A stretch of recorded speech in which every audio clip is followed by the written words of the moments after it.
Have you ever felt stuck in training? Maybe your dog used to nail their recall, but now they just ignore you when distractions are around. Or they used to be calm around other dogs, but now they're reactive again. Feeling stuck can be so frustrating, but today I'm going to help you get unstuck.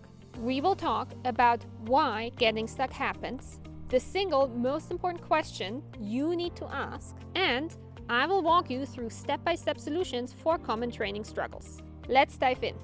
Many dog owners feel stuck when their training seems to stop working. For example, your dog might come when called inside the house, but totally ignore you at the park.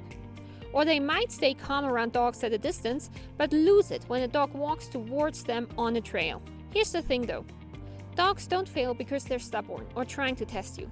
They fail because the situation got harder and they do not yet understand what you want them to do. Think of it like this. Your dog succeeded at an easier level, but when the challenge increased, they were not ready for it yet. And here's the mistake that many people make. They try to fix the problem at the level where the dog is already struggling.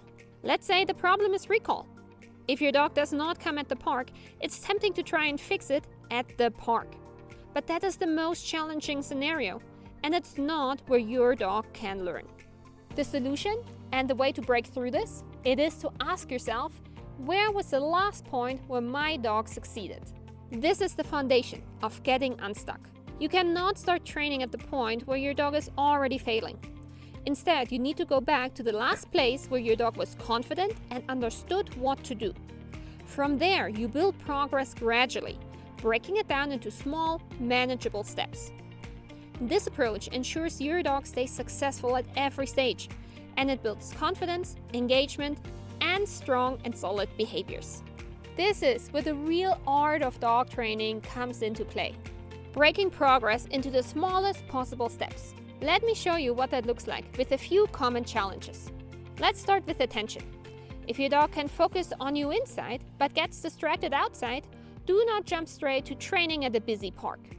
Instead, you could start working on practicing attention in the hallway with the front door closed.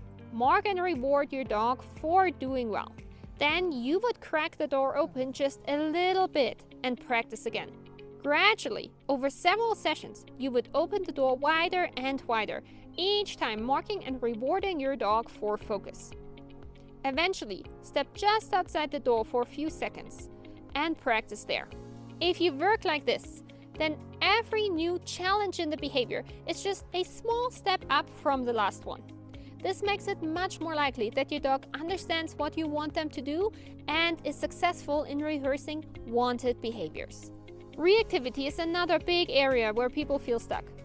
Maybe your dog stays calm at a 50 feet distance from another dog, but reacts when the distance shrinks to 20 feet. So here's how to break it down. Start at the distance where your dog is calm, 50 feet. Have them practice calmness and calm sniffing there.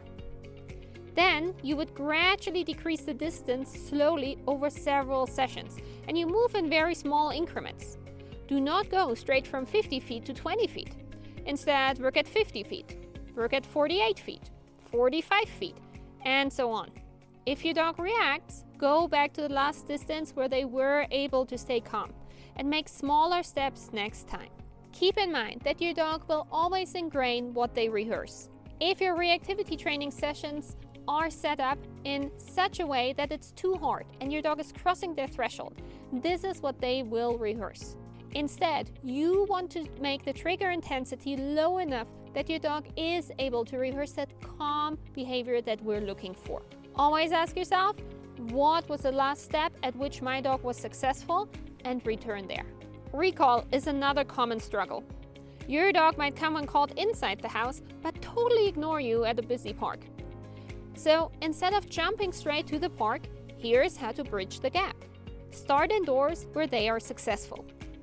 Then move to a quiet backyard or an enclosed outdoor space. Practice until they are doing well there. And then once more, gradually increase the challenge. You should work on at least 5 different locations before actually going to a park and trying it there. Once more, ask yourself, where was the last point at which my dog was successful? And then think about how you can break down the progress into smaller and smaller steps from there. Okay, so let's recap. What do we do when we are stuck in training? We ask ourselves, what was the last point where my dog succeeded? And we start training from that point. We will break progress down into tiny, manageable steps so that every step is only a little bit harder than the previous one. We reward our dog for each success and build from there. Training your dog is a journey, and if you feel stuck, it does not mean that you're failing. It simply means that we need to adjust your training plan. With this approach, you can always move forward. Let me know in the comments which of these examples resonate with you. And if you need help figuring out where your dog was last successful and how you can break down the training going forward, simply reach out and we'd be glad to help you. And now I wish you happy training in many small steps.